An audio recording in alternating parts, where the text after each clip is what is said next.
Show with CJ Nasello on RiverBender.com.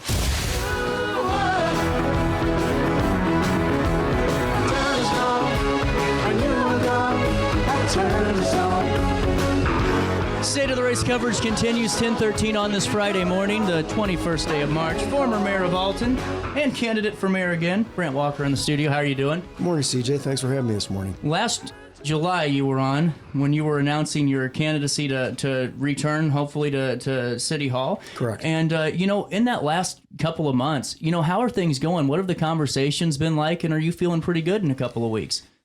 Yeah, you never want to get too confident because it's a race and we still have 2 weeks to go. So we're going to be pushing hard. We're out every weekend walking with a group of citizens, which is terrific. But right now it feels like we're definitely in the fight for sure. Was there ever an idea of not doing this again and just saying, you know what, my 2 terms were up. It's time to move on down the road, or what was really that final push that said, I'm going to go ahead and throw my hat back in here?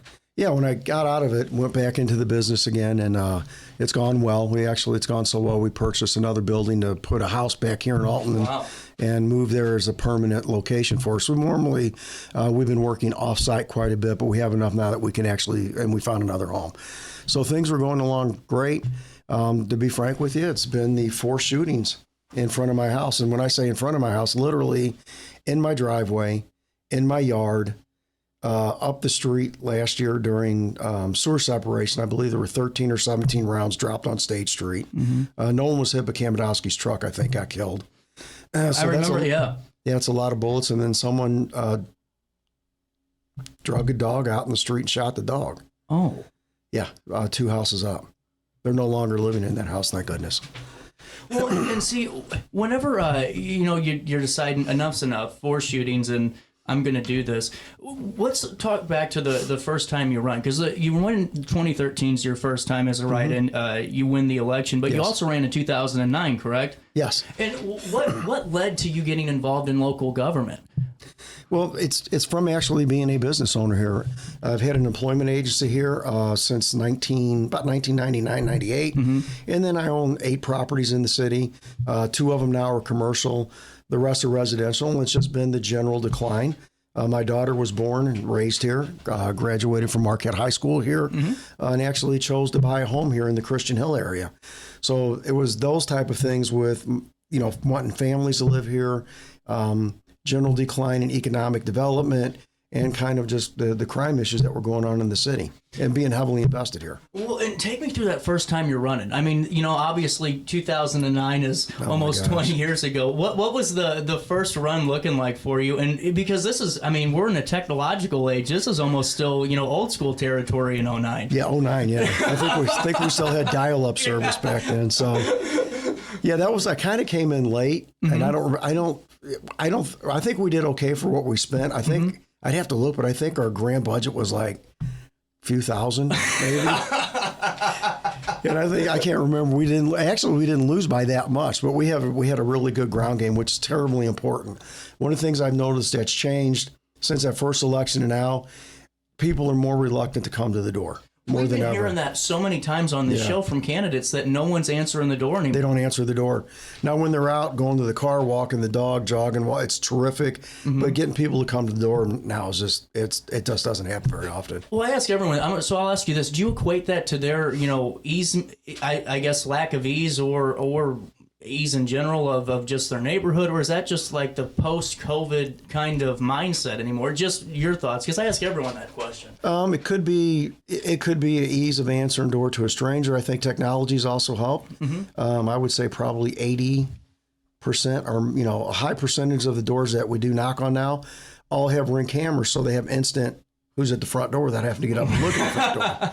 And then some of the bells, you'll ring them, you can actually leave a message. So I think it could be a combination of not wanting to answer the door for whatever reason, unease of answering the door, and technology's made it easier not to answer the door. Well, and before we talk about the run as a write-in, you were running, you got kicked off the ballot. That was, no one can deny that was a pretty historic and unprecedented election.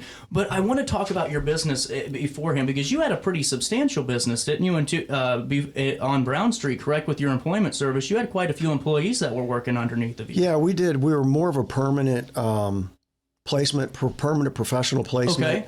Okay. We got into the staff log. I have a pretty good client base that unfortunately goes back 30 years. I'm getting old now. And during the, I think it was '08 when the real estate market went poorly, that companies were not getting the steady business. So they were looking for, hey, we have an order, can you get some guys in?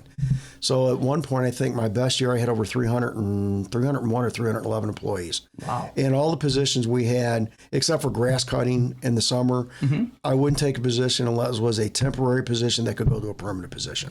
Well, and now just looking at, your back experience and all of that, how has that prepared you, for being a mayor? Because when you have 300 employees, I mean, that's a pretty substantial base. Did that prepare you pretty well for city business whenever you eventually became the mayor? Yeah, I don't think it hurt because it's kind of having the opportunity to run a complex business with different employees doing different functions, which we handled. We had people doing everything from general warehouse work to running equipment in factories. So there were different positions, different types of people, different personalities. And it's similar to, not exactly because we didn't have police and fire, but you have public works, parks, police, fire, admin help. So yeah, it didn't feel like terribly unfamiliar territory when I took over. So you run as the write-in, or you run in 2013. I didn't run as a write-in. I got kicked off. Yeah, you got kicked off the ballot. So how'd you get kicked off the ballot in 2013? So I had a tenant behind me who were terrific people. I won't mention their names. Unfortunately, she did actually pass. Oh. Yeah, she was tremendous family rented from me behind my office building.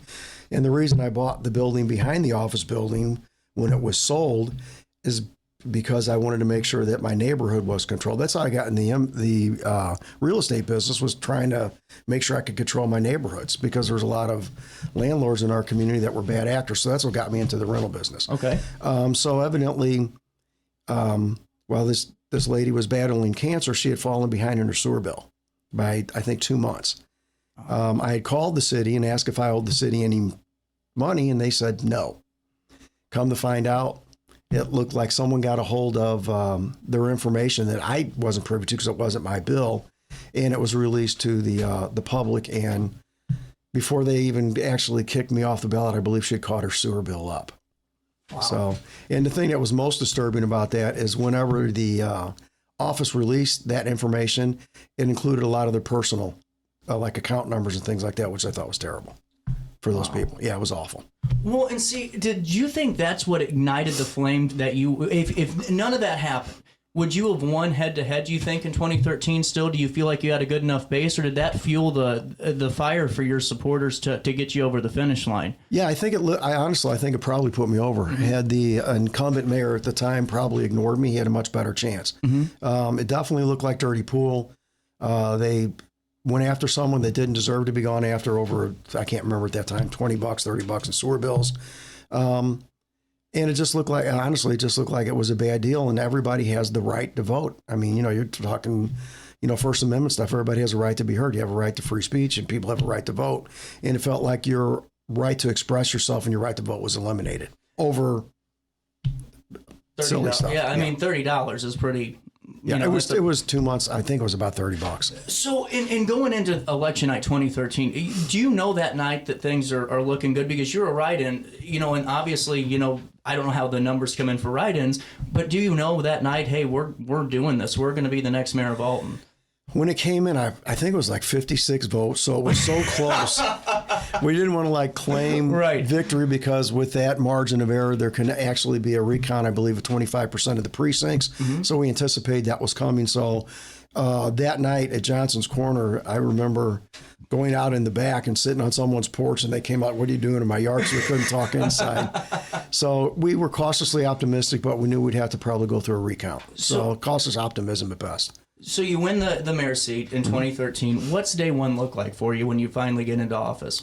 Day one was trying to assemble the team, because you have, I believe, approximately 14 direct reports that run the city. And I had some guys in mind, but trying to get the team set took several months, probably up to 6 months, to put a team together that could be effective and cohesive. So the biggest thing was getting ready to assemble a team to get to work. Was that a process for you? Was there some difficulty in that? Yeah, you have to make the right decisions. Sometimes you have to move different parts out that were there initially and replace those parts to try to get things moving in the vision that you have for the community. And did you have because I'm not too familiar with the first term that you were in office, did you keep a lot of the same folks for your two terms? Yeah, once the team was set, I would say, honestly, it took about 18 months to get everybody in place that I really wanted to get in place. Initially, to begin functioning, we were up and running within probably the first quarter, and we added pieces and components as we went along. And until you get the team set, unfortunately, some people work out, some don't, so there needs to be some replacements and fine-tuning. Whenever you got in there, what was the major problem facing Alton at the time? Was there anything that was first on everyone's mind that needed to be addressed right away? Well, when you first got into her, my initial situation was the budget. The city was running literally on fumes. They had a massive pension issue, which had been underfunded for as near as I can tell, all the way back to when Mayor Lenz was in office. It was underfunded. It was well into the $100 million+ problem. The state was not willing to work with it. They're like, too bad, figure it out. And we also had another unfunded mandate that was facing us down in 1993. The city was told that you had to start doing sewer separation, which means you have to remove your sewer from your storm. And we were under, I can't remember, it was a very short time frame from 93. The first portion of sewer separation was actually done was 2013 when we took office. Wow. So, and it was at that time about a $55 or $60 million project to separate our sewer. God knows what it would be after COVID now. The prices. That's actually a pretty fair point. Well, and see, that's what I find, really interesting about this, because you had a lot to kind of... Yeah, and we only had about we had less than $2 million in the rainy day fund or surplus. That was really? It. Yes. Well, how do you get that train moving so quickly then? I mean, what do you attribute that to? It goes back to your team, I'm assuming, but you have to have things falling in place to it, and you have to execute those goals. Yeah, absolutely. I mean, one of the key components is getting a public works director that was able to assemble the team, take some of the engineering work that was done in sewer separation, begin that, reassess our streets and start doing street projects. And then the other thing with a community like Alton, it's absolutely critical that you go after every single grant you can get. And how do you do it? Because grants are not easy. It's almost like an art form, really, to keep obtaining these. How do you target those grants? Is it just casting a big net and you apply for as many as you can and you just hope that you land a few? Or do you go about it by targeting specific grants that really did hit all the boxes that you could pick up, right away? Yeah, no, they have to be very targeted. If you cast a big net, you're going to miss. So you got to figure out what you're going to do. And I'll just go to the example.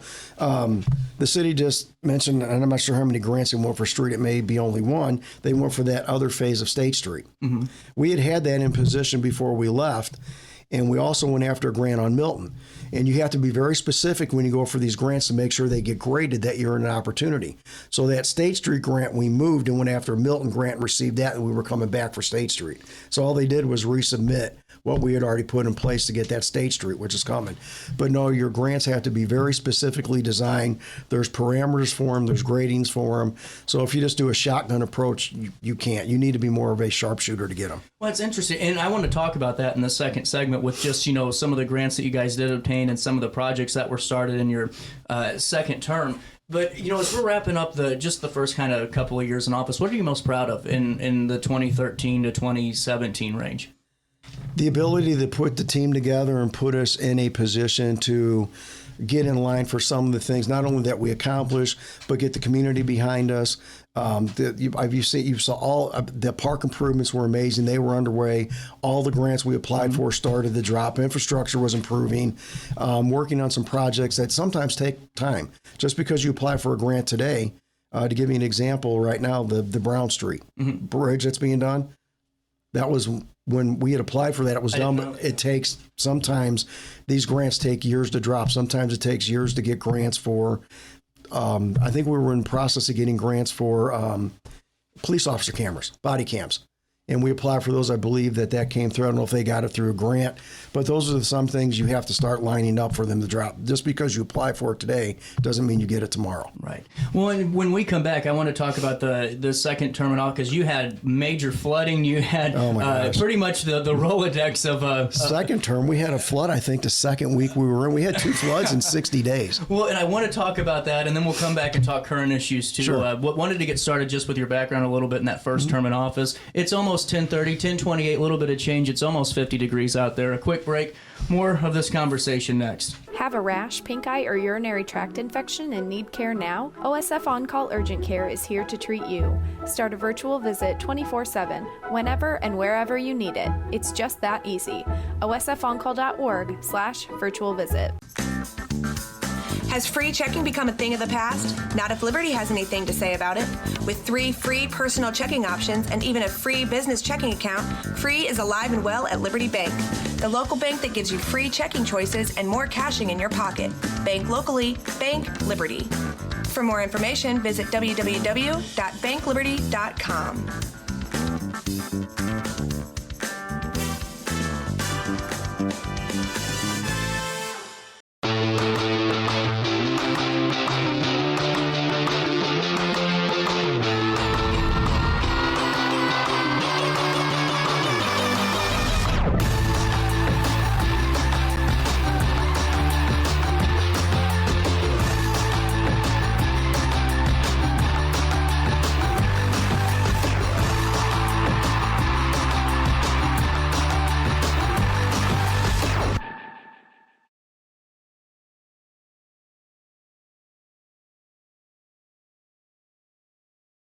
I set the thermostat so my house would be warm when I got home from work, but the kitchen is still cool.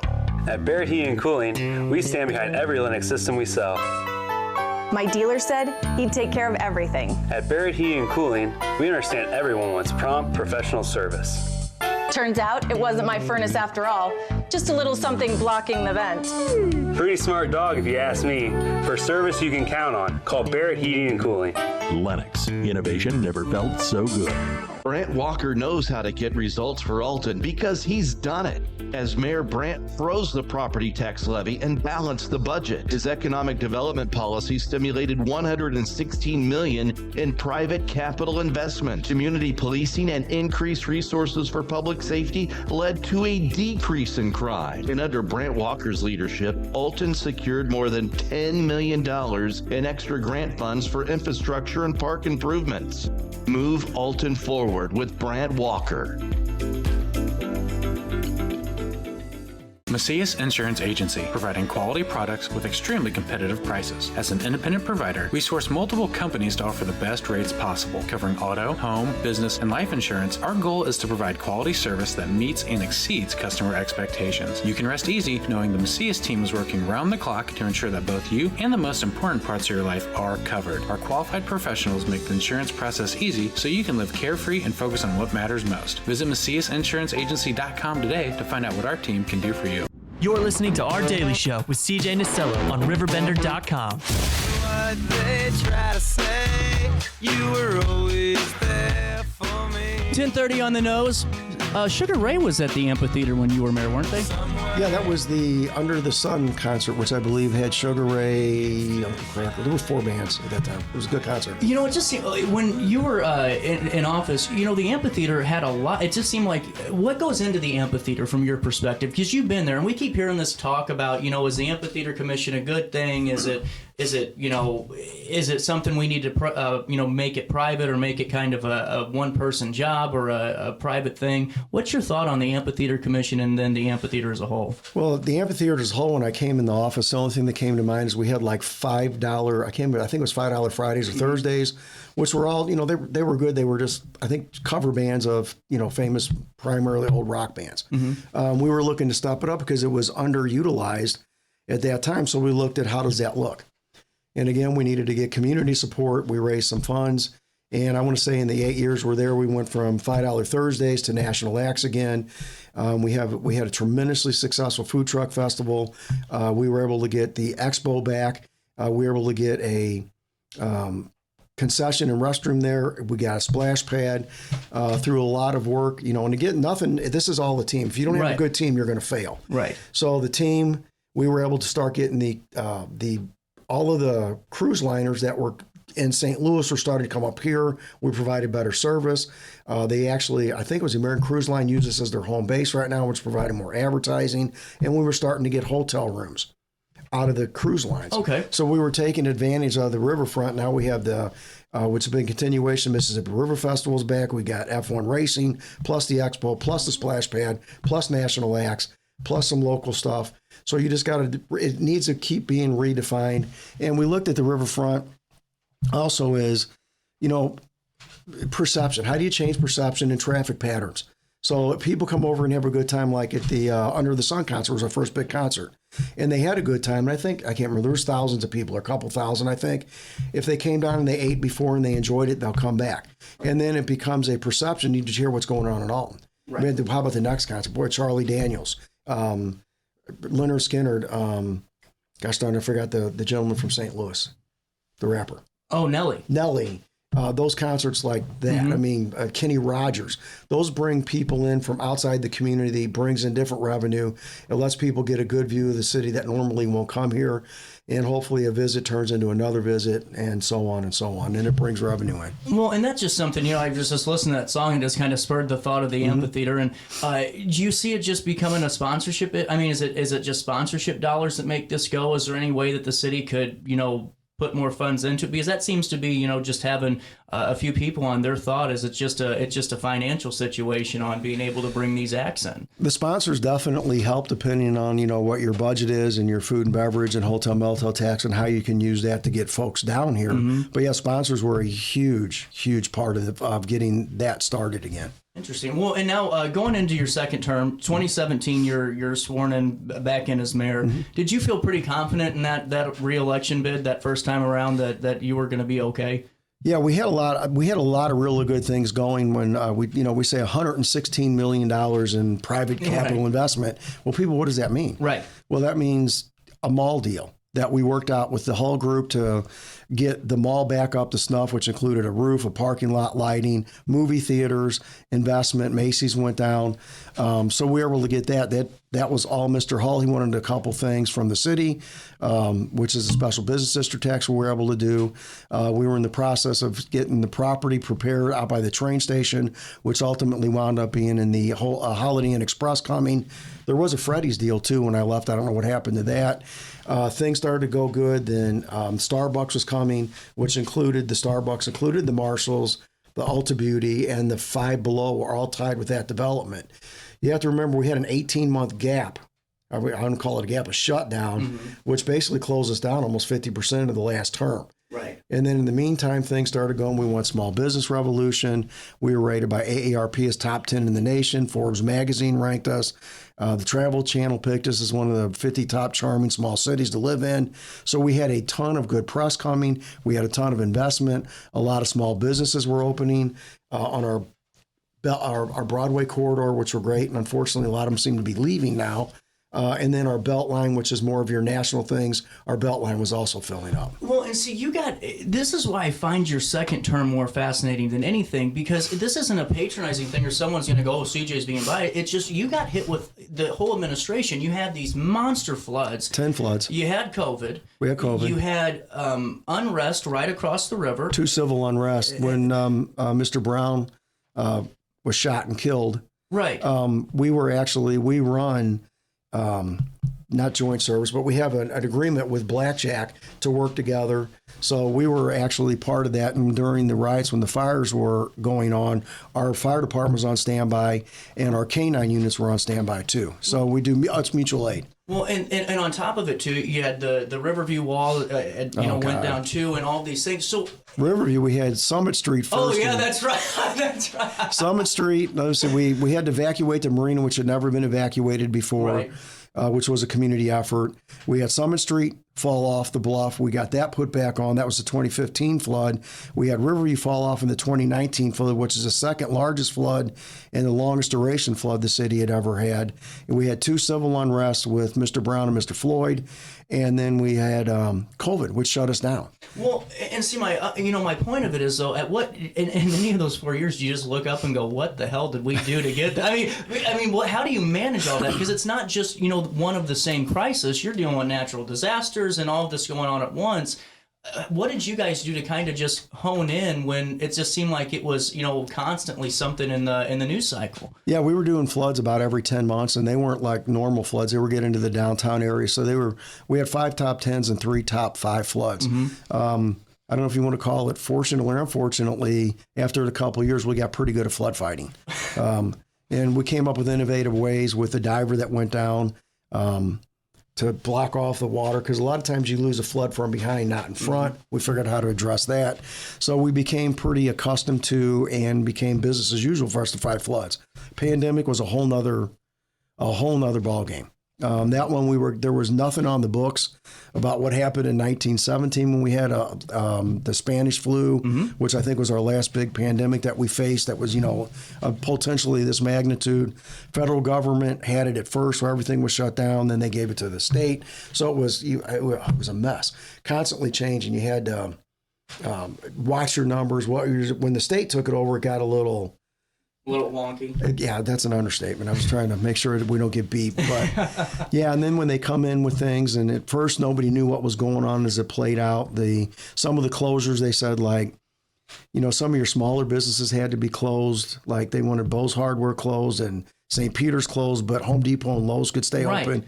It became a little bit convoluted in how it was going on, especially, and I'm not going to take Chicago, but if you got a Chicago area where you can kind of close that down, but when you're in a true bi-state area and one state's doing something else and another state's doing something, and then at one point the state said Grafton could be open, but Alton had to be closed.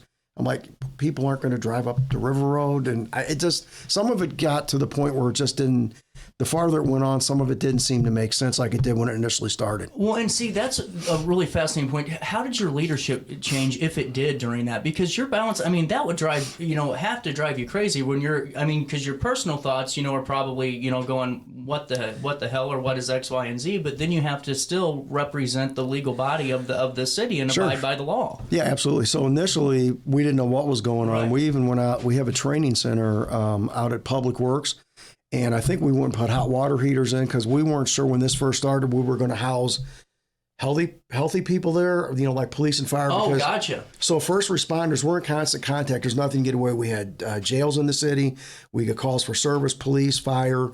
So we weren't sure. We made sure that our deputies, our police chief, deputy chiefs, all state separated. Our directors, deputy directors never were in together in case one got sick. We still had backup.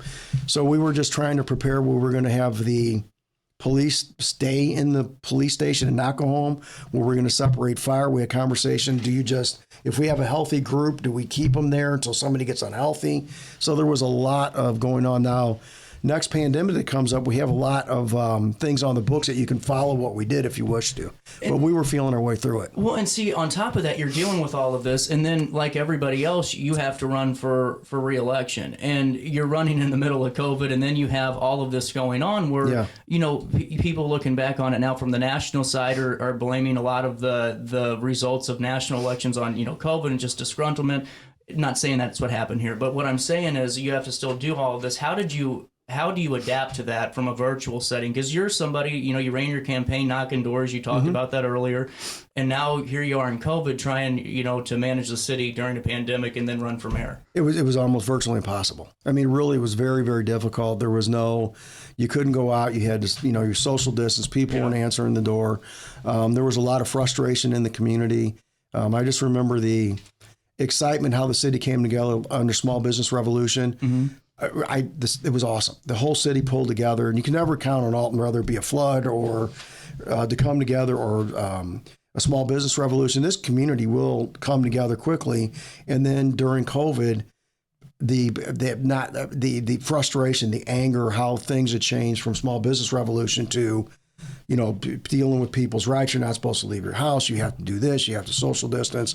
There was a lot of frustration. And then the ability to be able to communicate effectively became much, much more difficult. Well, and, as, that wraps up and the election plays out the way it was, that's what leads us into where we are now. We're here in this current state in the race. We're a couple of weeks away. Less than. And, recently a mail piece came out that was talking about Sunnybrook, which was your second time in office. And I wanted to give you a chance to respond to it because, when that was a big point of issue in the 2021 election, it seemed like. What are your thoughts just on what you saw on that and just the thought that, this was, I guess your project is what they're stating. Okay.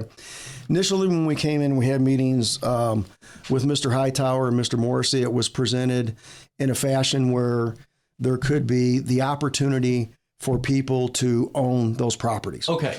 So I'm going to liken it to like a zero lot line opportunities, kind of like, I'm going to say like you buy a condo to Lake of the Ozarks. Okay. So it was going to be kind of like a rent-to-own situation. And at that point, I'm like, okay, if people can actually buy, because we can get into the whole rental situation in town, which brought us to crime-free housing, which will play into this. And then when we found out, they went quiet, and we actually had to FOIA IDA to find out what's going on because we didn't hear anything from the development group anymore. Come to find out that it was going to be primarily subsidized with some fair market. At that point, we pulled support from the city, and we didn't say no. What we said was, there are ordinances for development like this that have to go through Plan Commission, get special use because it's not zoned for it. The developer decided not to follow that set of rules and chose to fight this out in court. So the initial idea, though, was there was going to be home ownership in this project. At the end of the day, it was going to be people had the opportunity to own. Interesting. And then so the rest just plays out in court following the repercussions of FOIAing and finding out. Yes. Okay. Interesting. So it leads into that next point, though, because, you're having these conversations now. You're hearing them in town about the Lovejoy development that was proposed just a few weeks ago. And there's other projects, too, that have been discussed as well. What is your thought and stance on anyone that's coming into town for a housing project right now? Is building these developments a good thing? Is it a bad thing? I know that you've been against rental or adding to the rental problem. Yes. But what are your thoughts on all of this? Is there a good way to do this, if any? At some point, you have to take a look, and there's going to be these arguments had back and forth. So when you have a town that's over 50% rental, and we know it's 50% rental because we knew we had a rental problem, but nobody really knew. We came in and we licensed landlords, and we asked landlords, do you own this property or not? And if you own it, are you renting it or are you living there? Because we had a lot of folks saying it's primary residence. It really wasn't. Right. So we charged a license and then $20 per unit. So they finally went, okay, this is rental. So we found out through the $20 fees for each rental property that the town was over 50% rental. Wow. And so we knew how many units were here, and people fessed up and said this is rental. So we had a good idea of what direction we were going. So at some point, what's comfortable? Do you want a town that's 100% rental? Do you want it 60%? You got Sunnybrook coming in. We got Lucas Row coming in. They want another 70 units. So what's good?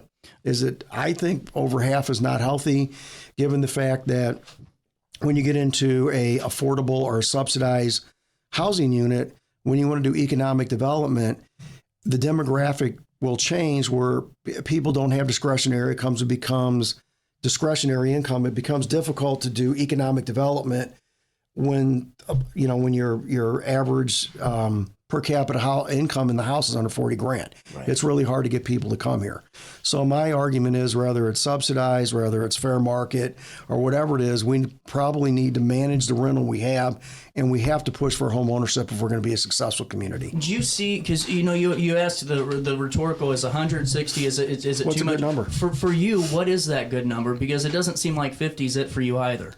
No, I don't know an exact number, but I don't think over half your town needs to be temporary residents, if that makes sense. You need people that are committed here, people that are vested here, people that have a a future or a definite mark investment in our community. And I don't believe over half your town being rental is healthy. Well, and something that your campaign has been pretty prominent on and pushing is this idea of code enforcement. And I wanted to talk about that before we take the break, because I know this could be a little bit of a conversation. There's a lot of dots to connect. Yeah. So, you're saying that code enforcement is pretty much all but vanished, and then yes. Some of the other opponents in the race are saying, well, no, it was merged under a budget, and it's not technically. It's still somewhat there. It is somewhat there, but I mean, it's probably got 3 flat tires and out of gas. So, what are your thoughts? I mean, how can you bring back code enforcement? It's still what they did was they unfunded it. So we had something that was called crime-free housing. Mm-hmm. It should have been called safe housing. Some of the deplorable conditions we had. Mm-hmm. We brought a retired police officer in to manage. So what we did is, if you look at it, and this is when I got in the office, I started to look at what can we do differently. Well, given the housing stock in Alton and the economic development situation in Alton, how can economic development and housing be one department and function effectively? Well, it can't, and clearly it wasn't. So what you had to do is we took economic development, separated, and had economic development focus on economic development. And I think that's where you'll see a lot of it. We actually went out and got businesses. We started talking to folks. We reached out to them all. We had an outreach, and then you'll see that the $116 million coming in. We weren't sitting in the office waiting. We were getting it. Then you got to look at the other part of it. How's the housing stock? Well, it didn't take long to drive around and go, probably could use some help too. So we separated that. And we identified that 70% or more of all the crime in Alton happened in or around rental property. Really? So yes. Wow. So we realized we had a problem there. So we were proactive in putting police officers there, which I thought was a benefit. You want to talk about positive touches. If you have a police officer, a retired officer, and the ability to have an officer to go out and help someone in their home every day, mm-hmm. if there's a situation with a landlord or a situation with a code or a crime, what better way to help our community than having a day-to-day contact with police? So we separated it. It took years to get crime-free housing in. It was becoming very, very effective. Mr. Cramner and Vince Warlick. Mr. Cramner now runs the crime-free housing in East Alton right now. And Vince Warlick was a retired officer. They both got it implemented for us. There was training programs. It's a wonderful program. First budget in, mayor says it's too heavy-handed. Council said, we agree with you, and took it right out. Phased it out. Now, it's still there. It just needs to be refunded. And actually, it doesn't need to be refunded. We figured out what it would cost. It was budget neutral. With $100 per unit or per license and $20 per unit, paid for the director and paid for another inspector, and also to allow a police officer there. So I don't know what they did with that money, but before we did that, and it took years to get it going, we made sure it was budget neutral, that it paid for itself to get that enforcement up. So it's already there. We just got to put it back in play. So, take me through what you've been able to do in that first couple of terms, because we talked about the first 2 terms in the first segment and the last segment, but what were you able to do with code enforcement? Take me through how some of the results of going in and holding these landlords accountable as you're calling it. Yeah, no, they had to be held accountable. So, for example, people get the wrong impression that, like, if we shut somebody down, they get kicked out. We shut them down. Right. So we had some bad actors that had multiple properties, 30, 40, some developments that, that were not up to code. But what you do is you don't throw anybody out of the house. You make the landlord accountable for fixing what is there. Mm-hmm. In the meantime, if somebody moves out of a home of their own free will, they can't re-rent that property till we fix this. Then we go in to make sure this property is up. Because honestly, nobody needs to live in an unsafe, unclean environment. And that's the biggest focus of crime-free housing for us. We went into some deplorable conditions, and these landlords were never held to the fire. Wow. So any bad business owner in town, if they don't do the right thing, loses their right, or they're not so right, it's a privilege to do business. Mm-hmm. They lose that privilege if they can't be a good business owner in our community. Bars get shut down, businesses get shut down. We just approach landlords because it is a business. They want to act like it's not, but it's a business. Yep. And if you do bad business in town, you can't be here anymore. It makes sense. But we don't hurt the citizen. We make sure the landlord is screening, make sure the landlord is making sure people live in a great environment that is safe for the family and is clean for the family. And also, crime-free housing also protects our property values, which is good for homeowners. Because if you're living next to something that's not ideal, it brings you down. So it balances out. It's good for tenants, it's good for homeowners, and it's a good way for reduction in crime. Let's talk on the flip side of that, where you have, and maybe just to touch on it more, the landlord that is just running out to these people, not doing background checks. They're bringing in people that are causing major problems, and they become these pop-up, drug houses in many circumstances. Sure. One of the reasons I ran the first time, my office building was Highland and Brown. There was a building across the street from me, and I called and called and called, and it was drug dealer after drug dealer, and finally, I forgot who it was. I called, it was one of the attorneys, and they said, "Oh, we got it fixed. We're going to do a knock and talk," and that sounded really important to me. I'm like, well, good, because there's been a bunch of issues over there, and I got employees coming in, getting payroll, and I've got several employees that are housed here, and it's not feeling real safe now. Right. House was empty, and again, within 90 days, another drug dealer went in and was shot and killed in that same house. Wow. So I'm like, you can't do that. You should be held responsible to a degree. Now, you can't control what people do all the time. Right. So everybody's going to, which crime-free housing has the ability to help. If you get a bad egg in there, we'll assist with you every way we can to make sure that person is eliminated, because we don't want problems in our city. Well, my follow-up then would be, if this landlord, let's just say, has a bad string of things, it's like, watching me gamble, you just keep losing. You're picking bad tenant after bad tenant. Is there an entry point to say, listen, it's just time to pull your landlord license because your properties are causing too many problems? There is an opportunity. We had a hearing officer in place that if we decided to pull the license, the hearing officer could have agreed or disagreed with us. And if the hearing officer in the city agreed with us, then they could also have sought refuge at a county level as well. So there are backstops there that they can follow. But yeah, eventually you've got to, and we would assist with, I believe we had it set up that you could actually do background checks in our office at building and zoning, so there was no reason at no charge that you cannot start screening your tenants more. I didn't know that.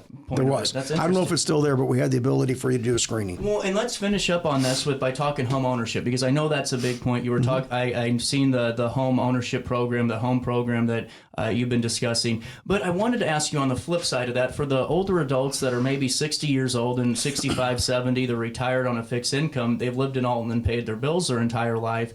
Do you see that program evolving into something to where if, grandma's HVAC system goes out or her roof caves in and she can't cover the deductible on the insurance, can that grant ever be evolved to help that senior citizen or that homeowner maintain their property so it doesn't add to the housing inventory issue?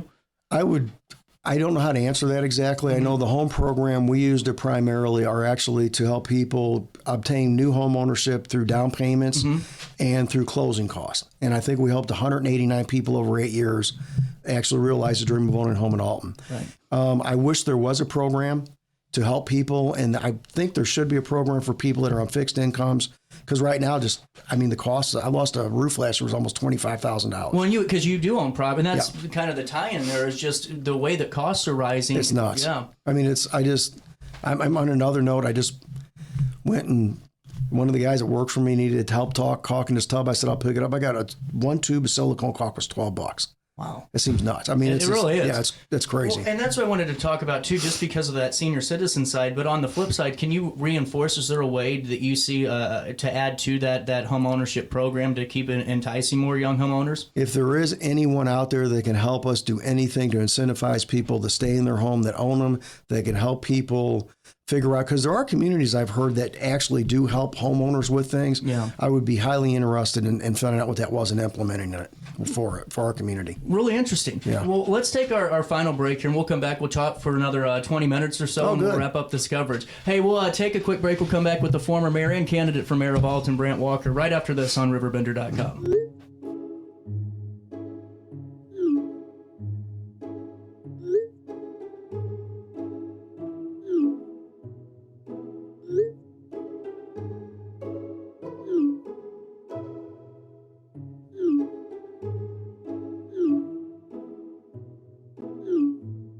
Get access to care for anyone, anywhere, at any time. No appointments, no waiting rooms, no traveling. OSF on call.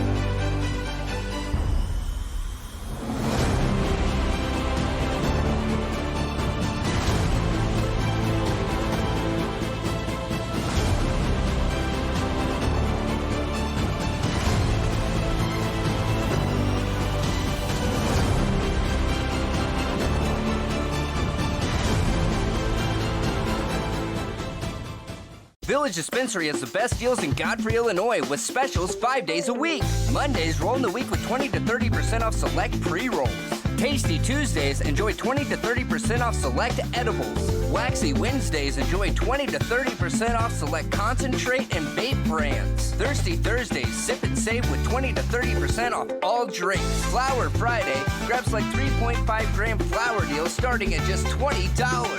Village Dispensary, come meet your best buds.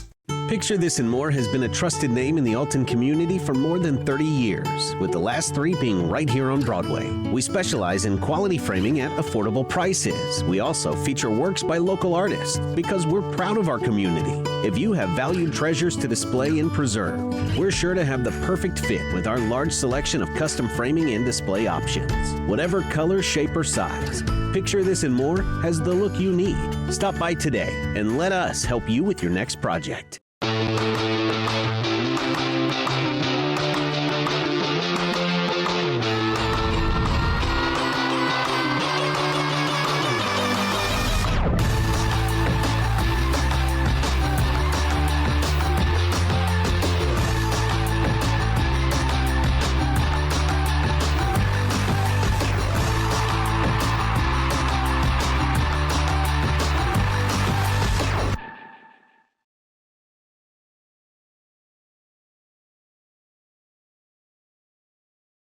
Looking for the best barbecue in Madison County? Head over to Carver's Barbecue in Godfrey, Illinois. From loaded barbecue nachos to mouth-watering pulled pork, brisket, ribs, and more, Carver's serves up award-winning flavors you'll love. Family-owned, Carver's is all about fresh, made in-house dishes served daily. Come visit us at 2716 Groveland in Godfrey, or give us a call at 618-467-9999. Order online, get it catered, or stop by for the best smoked meats around. Where great flavors meet family tradition, you'll find Carver's Barbecue. You're listening to Our Daily Show with CJ Nasello on RiverBender.com.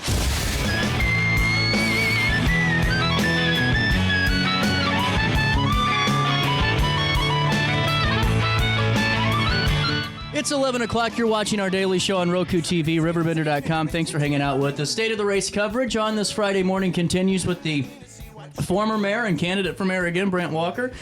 You know, going right back into what's going on right now, and it seems like there's been a big conversation about taxes and pretty much all municipal elections and consolidated ones across multiple categories. What are your thoughts just on the property tax rates right now in the city? I know that you've been pretty active and vocal about saying taxes have gone, property tax has gone up. What are your thoughts? Well, and just what are your thoughts on that? And if you could explain to the audience your reasoning behind what's going on here. Well, I don't know why they would be raising taxes right now. They claim they're flush with cash, so why are they raising taxes?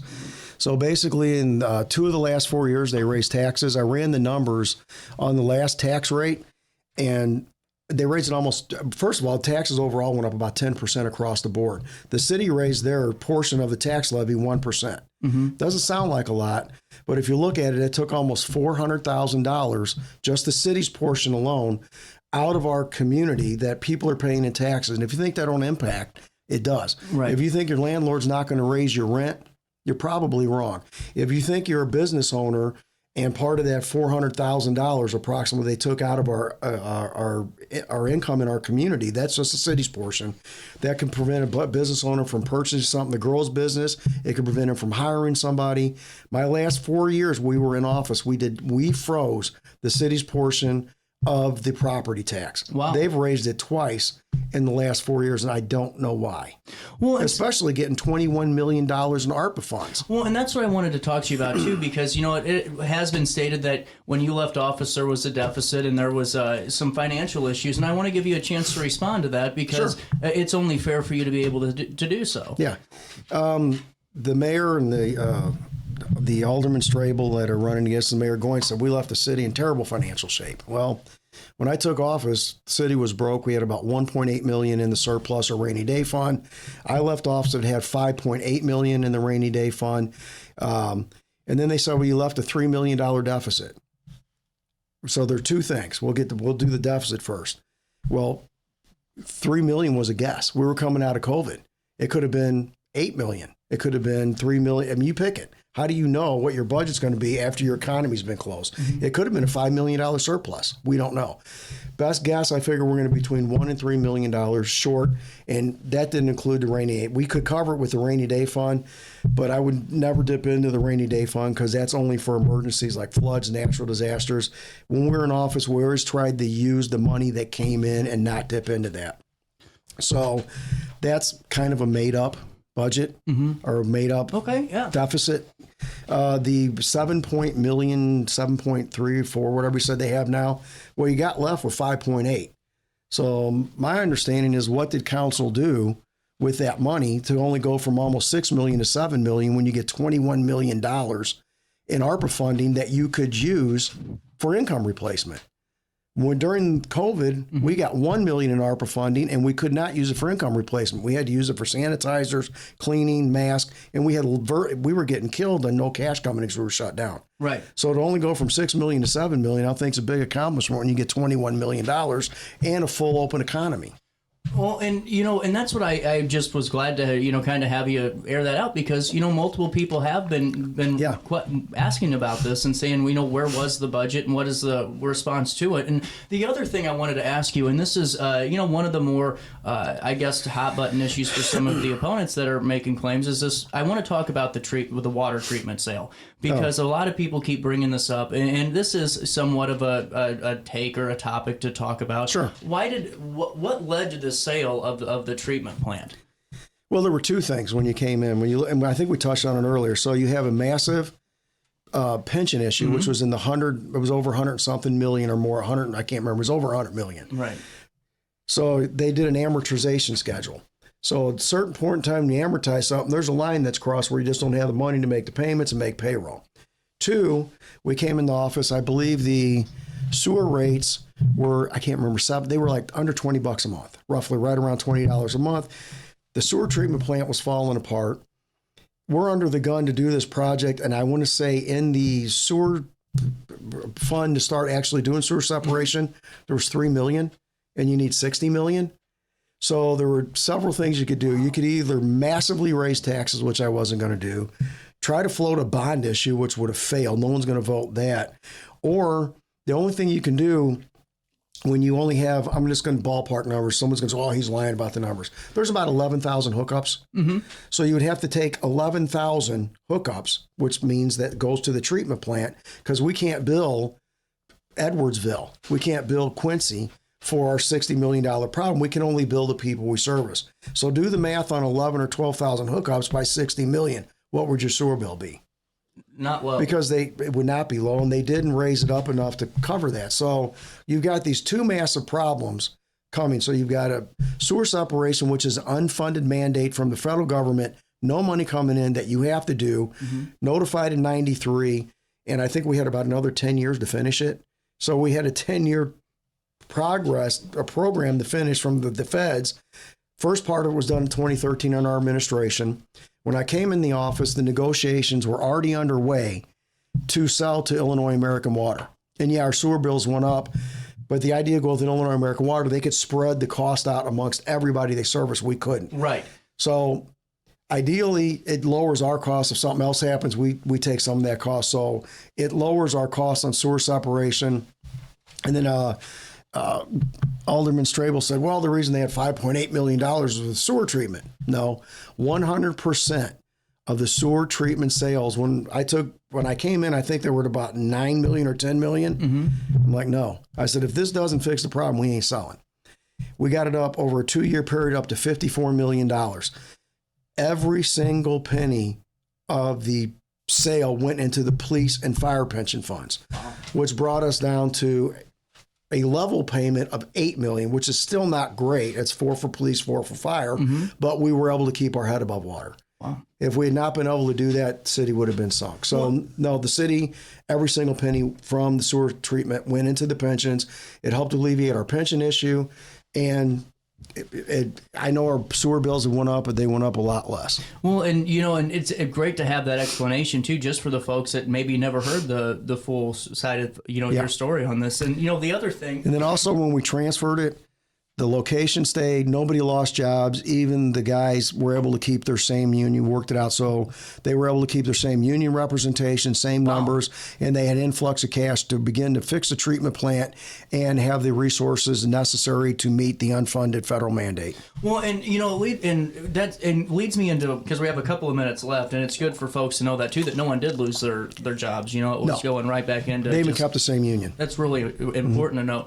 This last time around, this current administration faced their share of natural disasters with the sinkhole at Gordon Moore Park. Oh my God! And obviously the turf fields and all of that were, under you guys had just put those in. So I was heartbroken. I was going to ask you. I think I cried. Yeah, when you look at that and all this happens, but my thought and question for you is, how do you rebound after a massive sinkhole, and then where do you go from here in terms of trying to rebuild some type of massive infrastructure that Gordon Moore was for park and recreation programs? A huge economic driver too. Yeah. Not only was it an asset for our kids, allowing them to have the opportunity to play on fields that other communities have that we didn't. I don't know how you rebound. I know you don't rebound by having a private meeting and turning the whole narrative over to the people that caused the collapse. That's not one way you don't handle it. Two, I don't know where they are. There doesn't seem to be a lot of information coming out. Three, I hope the mine will be held accountable for everybody that was financially hurt out there. They should be, and they should be responsible for the rebuild and putting it back the way they found it. Yeah. Well, and on top of that too, it leads me into parks. You guys were pretty active in your parks, and yes. you built the turf fields and the splash pads. There were some things going on. Splash pad, and we touched every park. I mean, just which park would you like to talk about? That's what I was going to ask you. Is take me through some of your favorite park projects, and kind of what led that. Riverview Park was because it's close to my house, so I can walk to it. But Riverview Park, and I give I don't think we had a choice with Mrs. Cowsley, who's Mary Lou, who since passed. If I didn't do something in that park, I would have probably been run out of town. But we were able to do a lot of work up there. We redid the bandstand, which was collapsing. Besides fixing Riverview and Summit Street, which feed into the park, we were able to fix the bathrooms, ADA compliant. We got the water out of the sunken garden, which just turned into a moat. We did new sidewalks, new fencing, new lighting. We basically went through the wall that was collapsing. We put a new wall up there. We handled a lot of issues there with regards to water, and just overall needed a general cleanup. I'm thinking Rock Springs Park. We got the fountain working. We worked the school district on a cleanup. We were able to get the tennis courts back up and running. I think there's pickleball and maybe some soccer program out there now. We were able to put in a ball diamond up there so neighborhood kids could go play ball up there again. I'm trying to think. We did a few things there. Salou Park, we put in new pavilion, new playground. We resurfaced the basketball courts, which haven't been done, I think, since the 80s maybe or 90s. Wow. New hoops, new backboards, new sidewalks, flagpole. Lighting. We went through that whole park as well too. Gosh, I'm thinking. I don't know. Well, and that leads me into what can you do with this? Lucy's Playhouse. Oh, we went through and redid Lucy's Playhouse. Wow. There, so that was being done, and we were in conversations to start working on Haskell House. The roof was leaking. We were addressing that, and we were in the beginning talks of possibly a children's museum there when I left office. Interesting. Well, and it leads me into my final big topic for you, and because we have a couple of minutes left, parks, neighborhoods, and all of that grow on safety. If people can feel safe to let their kids go walk to the park and play in a Rock Springs or a Haskell Park, how do you get back to that point to where, you can truly feel safe? Because everyone I've talked to running for alderman, no matter what ward, crime and infrastructure are the top two issues. How do you get back to that? Well, one, we got to get a good public works director back in office that knows what he's doing, knows how to get it done. Because the same group of guys we had that were getting stuff done, most of them, I think all of them are still there. I don't know what the fall off has been. I don't know if it's lack of direction, lack of leadership. I'm going to say it's lack of leadership in that department. We definitely have to do something. I know we had a record number of calls for service in the fire department, and I believe we shot up almost 6,000 or 7,000 calls for service in the police department. That's got to stop, because as calls for service, I've said, as calls for service and crime go up, property values go down. Property values go down. People don't want to live here. People do need to feel safe. And we've had an influx of things that we need to deal with. I think code enforcement's going to be one of them, getting police back in building and zoning, and starting to deal with some of the stuff. I mean, homelessness is a problem in our community, and the way we're dealing with it right now is a fail. And how would you address personally? Yeah. Oh, just in my house alone, personally. I had to call the police or somebody in my backyard 2 weeks ago, shopping in my backyard. Oh. So shopping's a good term for it. I was going to say shopping, yes. It's not a consignment shop. I like to keep my stuff. So I did call the police, but we have to deal with the homelessness in our community. And everybody wants to blame the city, or the city's the bad guy because, you can't put homelessness, and let's call it what it is. It's substance abuse, it's mental health issues, and it's people for whatever reason just want to be homeless. I don't know why that is, but there's three big categories. And a municipality in no way, shape, or form is geared to deal with the homelessness situation and the amount of influx of homeless we've had. Right. We can't deal with it. If it's going to be done properly, it's going to take bigger resources than the city, probably than the state, and maybe the Fed. So you're going to have to get resources from the federal government, the state government, and the municipality trying to help to reach out to get those resources. Because what we're doing right now is a failure. Well, and it leads me into that final thought. I mean, here we are after this hour. What's your final pitch to voters? You're the last candidate for Alton that's coming on to discuss their campaign, or for mayor anyway. Stephanie Elliott's Monday. But what's your final thought? What's that final message? Well, the final message is if you don't like what's happening, we have an administration right now that's been responsible for the last 4 years. We had a lot of good things going on in the community. We were ranked nationally. We had a lot of businesses opening. Our parks were better. Even just something as simple as the first time in 30 years, every single fountain in our city was working. So we were very diligent about infrastructure, repairing our parks for our kids. We were very proactive in making sure we did everything we did to reduce crime, whether it be crime-free housing, or we were the first community in the whole Metro East to put license plate readers on the bridge. That's right. Yeah, I forgot about that. So you've always got to look at ways to be proactive, not reactive. If it's crime-free housing, if it's LPRs on the bridge, we led the way. Now every other community has those LPRs on their bridge. So what I'm asking for you today is to get things back in order. Let's get economic development, which is all but vanished in our community. I need your vote. And what we need is a voter turnout. You can't have 17,000 registered voters and 3,000 something people show up to vote. We need a big turnout to turn around. Brant Walker, thank you so much for your time. Thank you, CJ. I appreciate it. We're out of time. We'll see you back here on Monday for another great edition of our Daily Show. You have a great weekend. Most importantly, just try your best to stay out of jail.